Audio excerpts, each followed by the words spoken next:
Hello, my friends, and welcome back to another Brotato Danger 5 Paws and Claws run. Hope you're all doing well. So, today we're playing one of the characters that I think, of course, benefits the most from the addition of pets, the One-Armed. This character's whole downside is that you can only have one weapon, but otherwise you get massive bonuses. So, being able to effectively buy additional weapons by adding pets into the mix gives this character a whole bunch of extra availability for ways that you can win the game.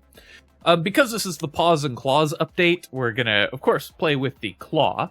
Now, I actually think you'll often see Claw suggested as the weapon to use for One-Armed. You often see that advice, but I actually tend to think it's one of the weaker weapons for the character.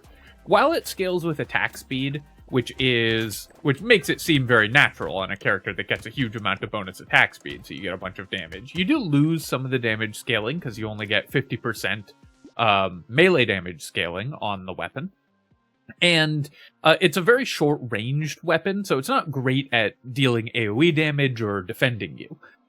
So I think it tends to make the run a little bit harder to play with Claw, but should still be very winnable here. At the beginning, I am just going to pick up 5 harvesting. On the One-Armed, I don't like to invest in economy stats as heavily as with other characters, but when you get the initial 5 harvesting, it's still really good. Then we're going to upgrade our Claw, so you can see we get 50 damage a shot with this, because we have 20% of our 200 bonus attack speed as damage scaling. I could then buy some melee damage on the Hedgehog. I could buy Peaceful Bee, but it would cost me 2 melee damage to do so, since the One-Armed buys damage at double rate. I think I'm not that interested in either of these. I'm going to re-roll here, and I will buy the Weird Food. I'm going to re-roll again. I'm just really looking for especially high-tier items that we might want, good economy items, and so on.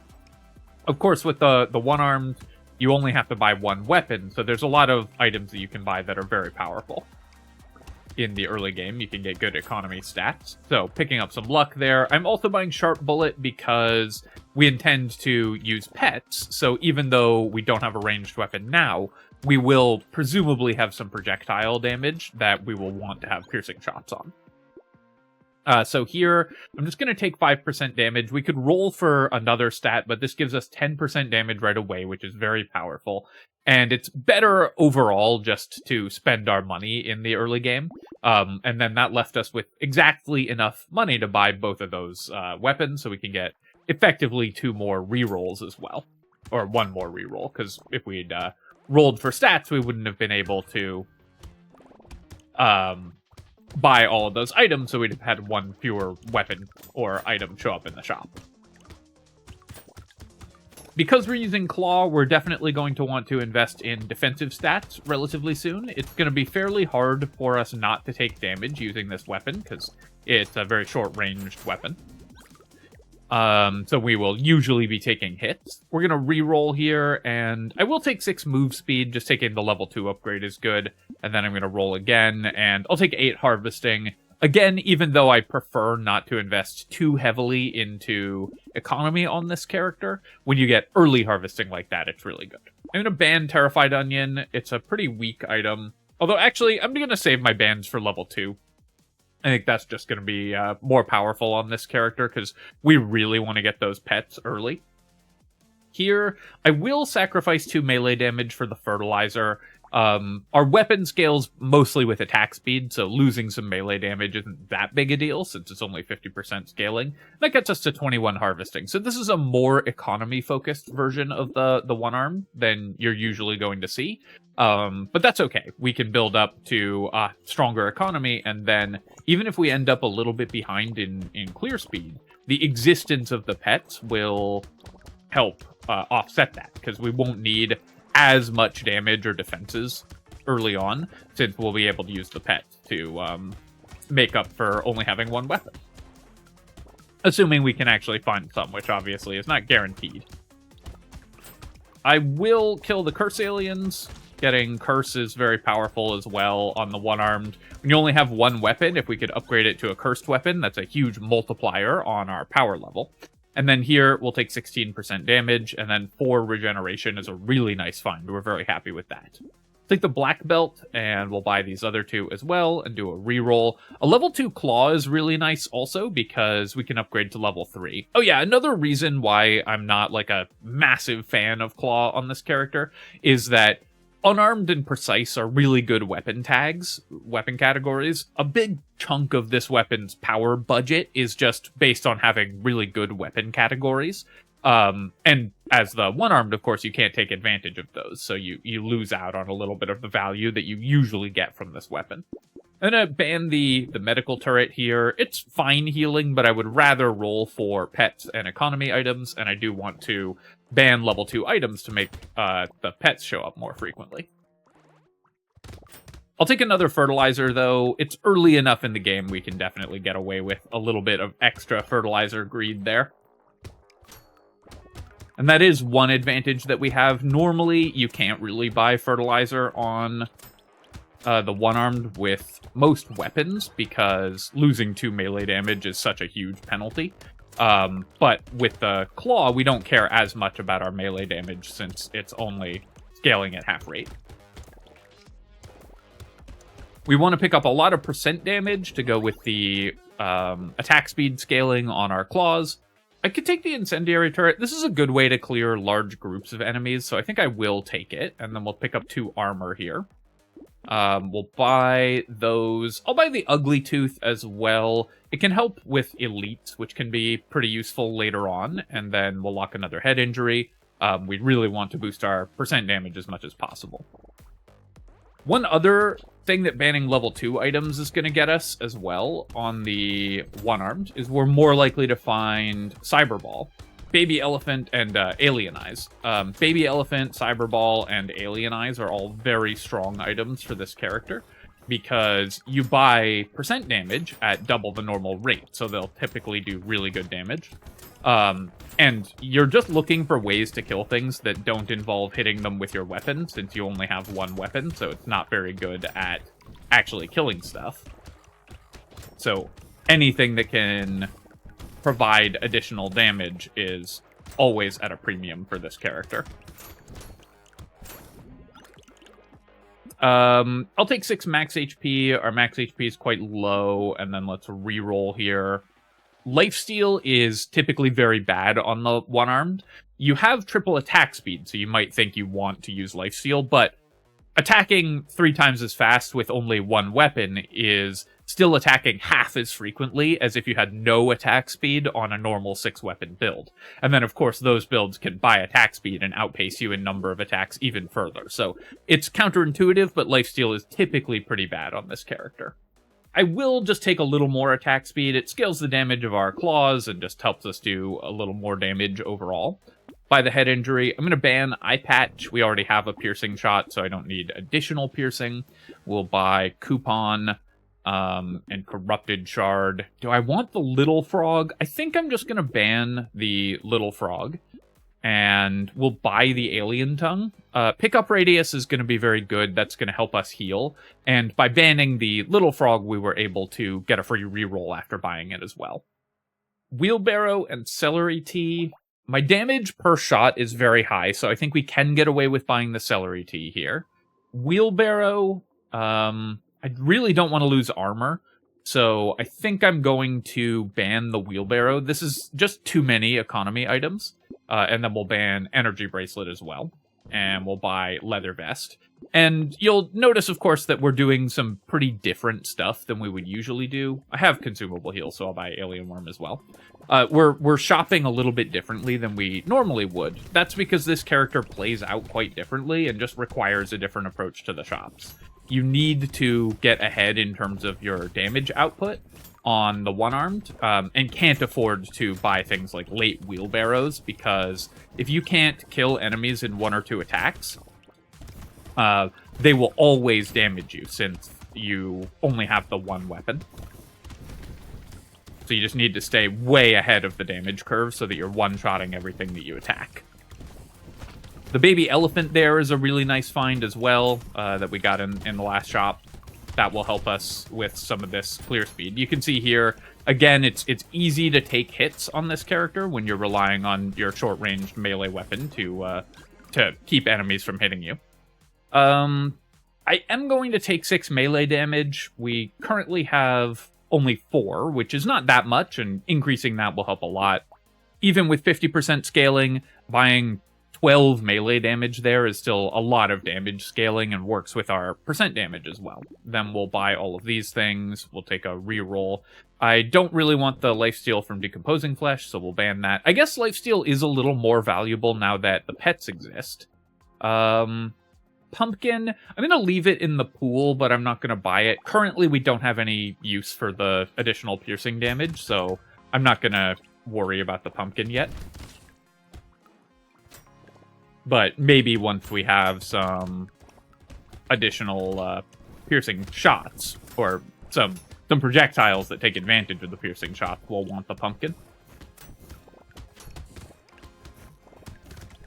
So this is a celery tea wave. Enemies have double health this wave, but we've managed to build enough damage that most of them will die very quickly. I am going to have to attack that cursed goblin shark, though, many, many times to kill it, since it has just a ton of health. Our incendiary turret isn't doing as much this wave, of course, since it's a celery tea wave, but it's still helping output damage. It will also be very helpful in the horde wave, just for stopping too many enemies from spawning. And then we also got 2 levels, which is really nice. I'm going to take some regen here, and then I'm going to reroll. And I'll take 15% more attack speed. It's typically not amazing to buy attack speed on the one-arm, because you already have so much. And with fewer weapons, you get less value. But with Claw, we do get base damage from it as well, so it's going to be generally quite good. We will definitely buy the muscly dude. Tyler scales with our elemental damage, which is currently negative, and doesn't benefit from our percentage damage because it's a structure. So we're going to pass on the Tyler. I'll take the lumberjack shirt. I will lock alien eyes, because again, that type of item is very good for this character. And we'll buy gentle alien. I think I will just buy the piggy bank. It effectively buys us an extra ban, and I still want to get pets showing up at level 2. We have had a hard time finding the pet. Usually I've seen a rat by now.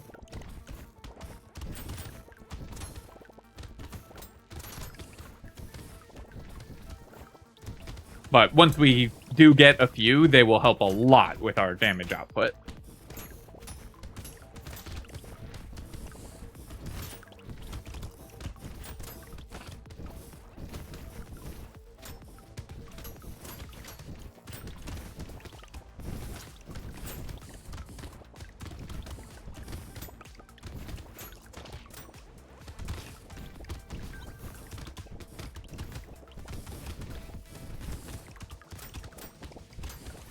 The Patchers, of course, will die pretty quickly. Currently, our damage is still very good. Our damage output is high enough that we're killing single targets like that very fast. That will start to get worse as we get into the second half of the run. I'm going to roll here. We'll take 15 luck. That's, of course, very good with our baby elephant as well. And then let's roll and take 9 max HP. Definitely need some more max HP. I'm going to buy all of these. I could just ban the book for a free reroll here, but actually I think I'm just going to buy it. We get a discount, and if we reroll again after this, that's going to just give us additional discounts. So we sort of get 1 engineering for free there. Do I want the mirrors? Is there anything I want to mirror here? I'll take penguin for sure. I'll take the muscly dude, and I don't... It looks like, unfortunately, we were just short of getting the reroll off the book. So if I had rerolled without buying the book or banned it, that would have worked out better. I think I'm not going to lock mirror. Yeah, there's some stuff that we would want to duplicate, but it's very expensive. There's nothing in the shop that we're looking to duplicate right now. And while we have some luck, we don't have a ton, so high-level items aren't that likely to appear that we would really want to copy with mirror.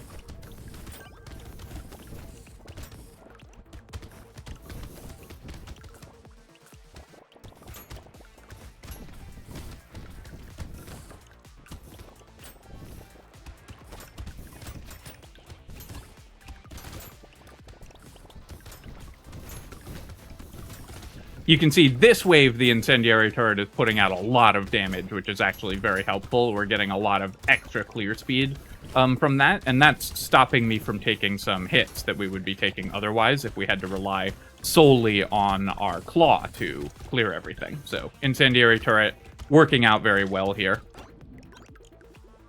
Bandana I don't need because we already have piercing shots. I think I'm going to roll here for regen or armor. I could take 12 melee damage, but it doesn't scale our claws very well, so there's not that much point in buying it here. Actually, I'll take 15 luck as well, because that does scale our baby elephants, which I do want. This is a spot where we could also consider taking 45 range. Our range is highly negative, and that is actually a problem when you're using claw as the one-armed, but 45 range only has half effect on the claw, so we get 20 range back and go from 120 to 150. 150 still isn't long enough that we're not taking hits from enemies, so this, again, is a spot where you can really see why I think that range is typically a trap, because you just get so little of it when you buy it. We'll take the alien tongue, we'll roll here. All right, well, we got a pet. It's not one of the damage pets that we're really looking for, but the loot worm is going to be pretty nice, just for some extra ability to kill trees. This character can struggle to run off after trees and kill them, because, again, you're a little reliant on your one weapon. We'll take the cute monkey for more healing, and, okay, we got a bottomine. This scales with our percent damage. The book giving us 1 engineering does actually help, because the bottomine scales off our percent damage, scales off our piercing shot, so it's going to be pretty good here. I could take the pencil as well. Do I want to buy that just for the bot? 2 engineering, which then gets multiplied by 50%. I don't think it's worth buying pencil just for the one bot. If we had like 2 or 3, then maybe we could consider it more.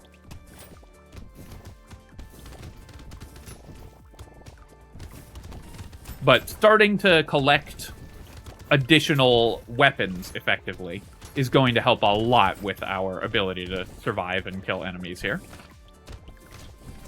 You can see on this horde wave, we're getting a little bit pressured because we're reliant on our claw to kill all these horde aliens. Gonna wait until they kind of group up in one direction, then we can kill them all at once. We also have okay but not amazing consumable heals, and okay but not amazing luck. So we do generate a lot of healing from the horde wave, but not as much as we would if we'd managed to pick up more of those stats. The nice thing here is that our loot worm is getting a lot of the materials that we would otherwise be leaving on the ground, because our incendiary turret's killing a lot of stuff. Normally we would just have to abandon those, but because we have the loot worm, it's picking them up for us. Take the warrior helmet and the bottomine.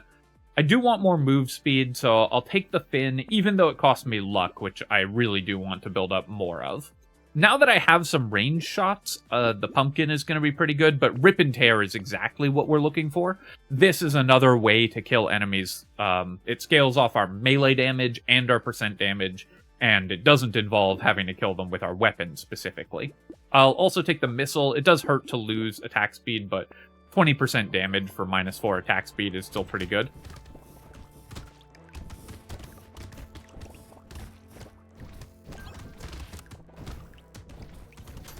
Also, having gotten a baby squid, that's going to help a lot with our healing, with the additional healing that we get every wave, or every level.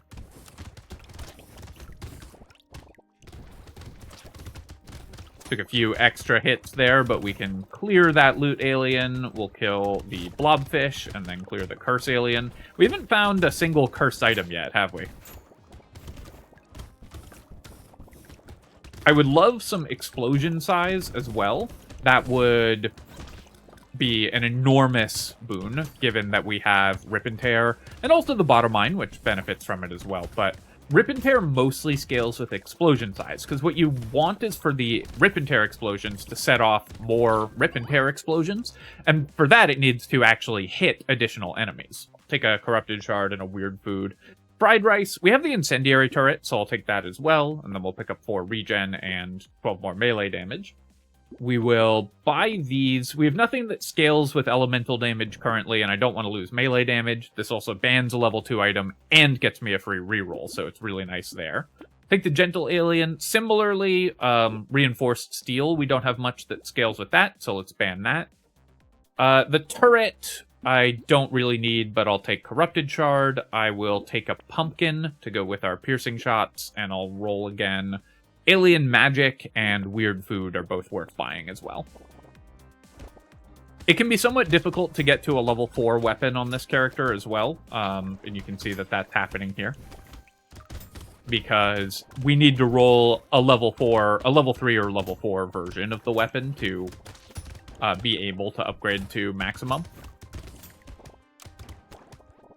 One of the hidden downsides of the one-armed is that you can't easily build up your weapon levels.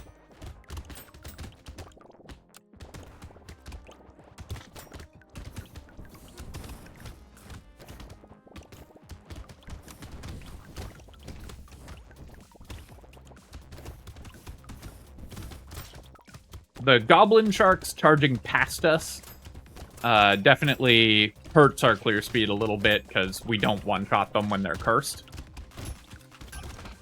So then we have to kind of back up and rotate our damage back onto them again. White flag, of course, we're going to recycle. I will then take...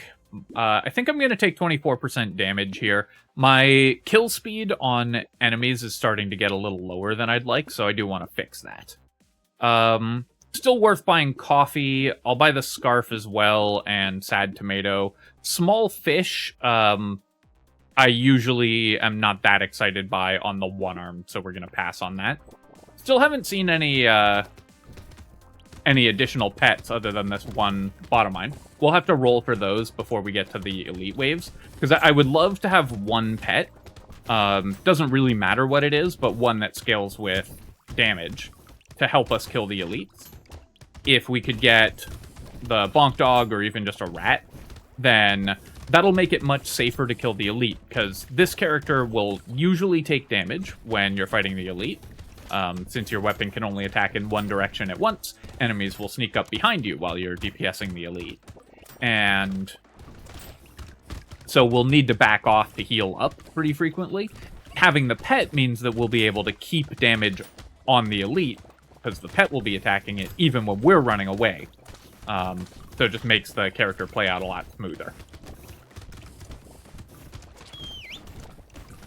Nice. I love the audio cue there. I would probably have missed that loot alien without the audio cue. Hey, we got a cursed item, and it's an amazing cursed item. We'll definitely take that. We'll take the poisonous tonic. I'll take lens as well when it's cursed. We don't currently have anything that scales with ranged damage, but we might. I've got tons of max HP, actually. How did we get 95 max health? We ended up with so much somehow. I'll take a little more movement speed.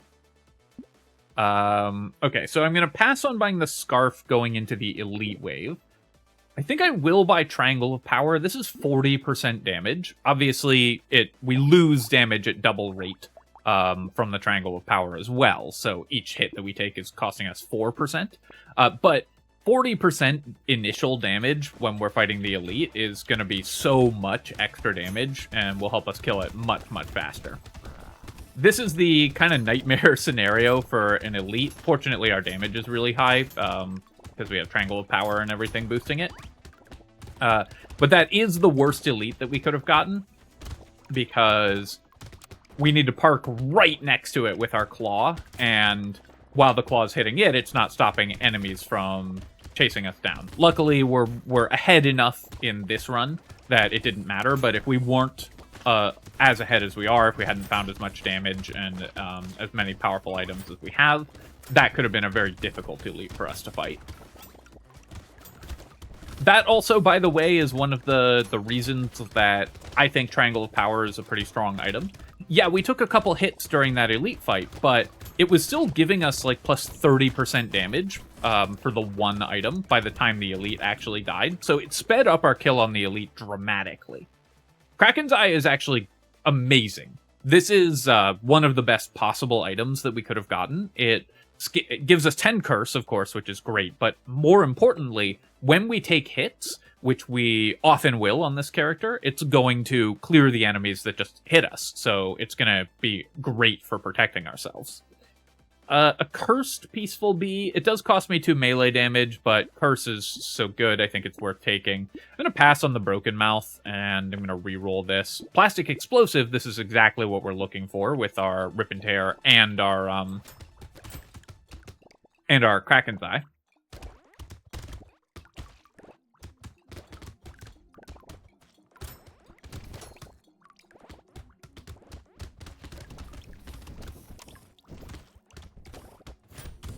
So all the investment into Curse has really paid off. We've gotten a bunch of really strong Cursed items in the late game here.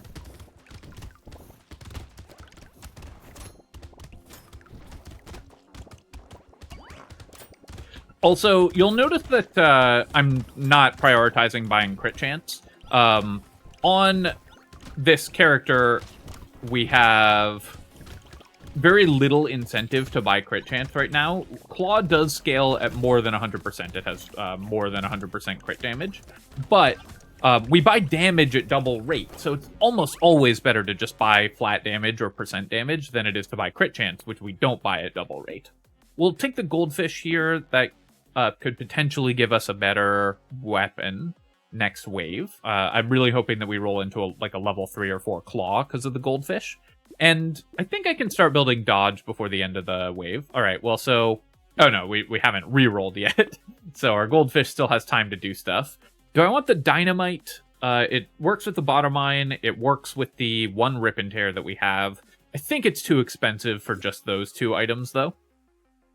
So we didn't get We didn't get the Claw that we were looking for. Bloody Hand doesn't work very well with Triangle of Power, typically. And we don't have enough lifesteal that the Bloody Hand would be good, so I'm going to roll past it. We will definitely take the Saltwater, pulls a unique out of the pool. We'll take some more armor, and we'll do another reroll. Kind of disappointing that we still haven't found any pets, I have to say.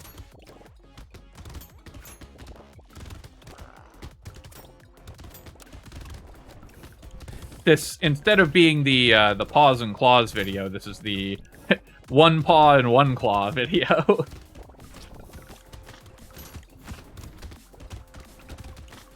So even though I took a few extra hits there against the Elite, again, we still had way more damage from the Triangle than we had lost. So it sped up our Elite kill and made it a lot safer.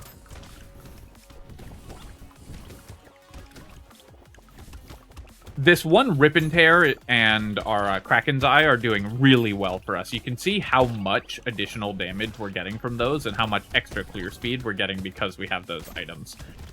Anything that gives you AoE damage like that is such a premium item for the one-armed, because it means that our single claw attack, which would normally only kill a couple enemies, is now killing lots of enemies. We don't have a lot of dodge currently, and losing 40 range is a real penalty, but obviously we're taking the Cursed Reformation's hoodie. Then we'll take some more melee damage.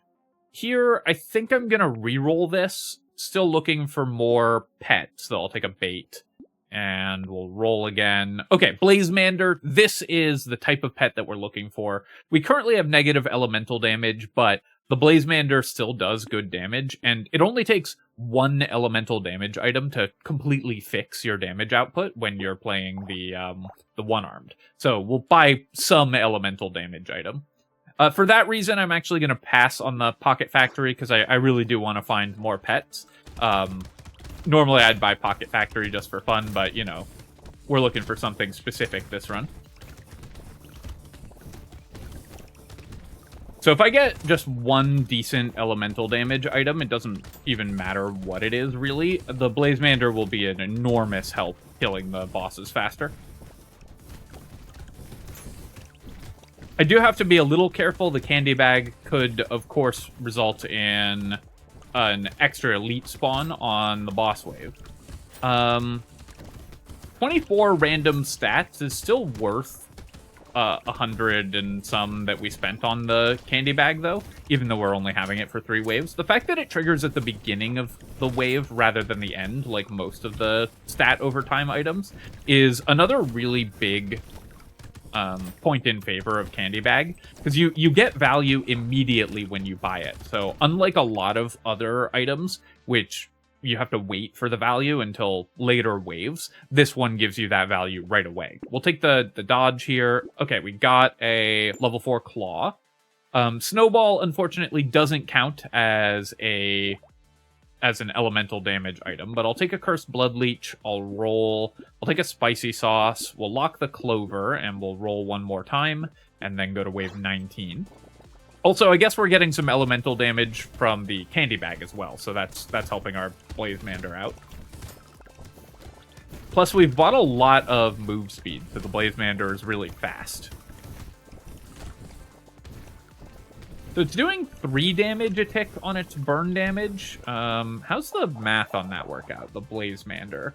So it deals 50%, I think it's 1 plus half of our elemental damage, which is -2. But then we have 200% damage.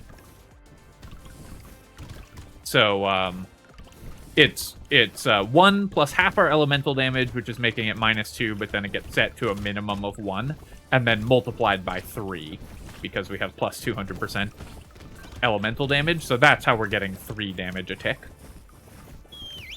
But it does mean if we get even any elemental damage, it's going to vastly increase the power level of the Blazemander.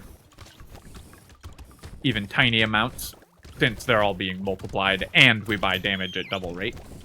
Where's the loot, alien? Oh, there it is. Okay, nice, I got it. You can see we've managed to pick up enough defensive stats that we're in pretty good shape here. We'll take the gambling token. Cyberball, we're very happy with. I'm going to reroll here, and do I want 3 armor, or I could also roll for elemental damage, but let's just take the 3 armor and play it safe. We'll take the Clover for sure, and then I'm going to roll again. This gives melee and ranged damage, the big arms. I think, so that will give me plus 12 base damage on my claw, which honestly isn't that big a deal, because the claw already hits really hard. I actually think, as weird as this might seem, I actually think that the correct thing to do here is to roll for an elemental damage item. Because I think that will actually help us with the boss wave the most. Frozen Heart obviously decreases the speed at which burning happens, but it's plus 16 elemental damage, so that is going to make our Blazemander very dangerous. Now the Blazemander burns for 26 per tick, and its base damage is pretty high, so the Blazemander is actually going to be doing quite a lot. And then we'll do some more re-rolling here and go to wave 20. Okay, well, I walked into every attack in the world there. Somewhat difficult not to do when you're playing a claw build as the one-armed, but ideally we wouldn't have done that in quite that way. Where did my Blazemander go? Okay, it's just running around there, but it's keeping the enemies on fire, and as long as it keeps the bosses on fire, it can deal just some consistent damage. It's not the most damage in the world, but it's keeping their health low enough that as we get close to them to attack, we're basically getting an extra attack from the Blazemander, an extra attack from our claws every, 20 seconds from the Blazemander? Which isn't that much, but it's on both enemies and all the other enemies, so it does add up. Alright, so taking a look at these items, we did get the win there, of course. What ended up being good? We didn't find that many pets this run, but the baby squid, of course, was amazing. The loot worm only gave us 77 extra materials, but it also helped us not have to run around after everything. 27k damage from the bottom mine. The big winner here was the Rip and Tear for 50k damage. How did our Kraken's Eye do? 25k, yeah, so that also helped quite a bit, because whenever this went off, it killed stuff, which is the important thing, because it did 1,000 damage whenever it went off. The Blazemander only dealt 9k damage, so it was less effective than I had hoped to build around elemental damage. Having the Frozen Heart does slow the burning damage quite a bit. I thought that would be a little better than it was. Turns out it wasn't that amazing. Oh yeah, and 57k damage from the alien eyes. So honestly, this ended up as mostly a more typical one-armed run than a Paws and Claws run. Because the pets were not that incredible, but a one-armed run is still always going to be fun. The candy bag here give us 24 stats, which is great, and did help us get back to positive elemental damage and get a few of our other stats pretty high.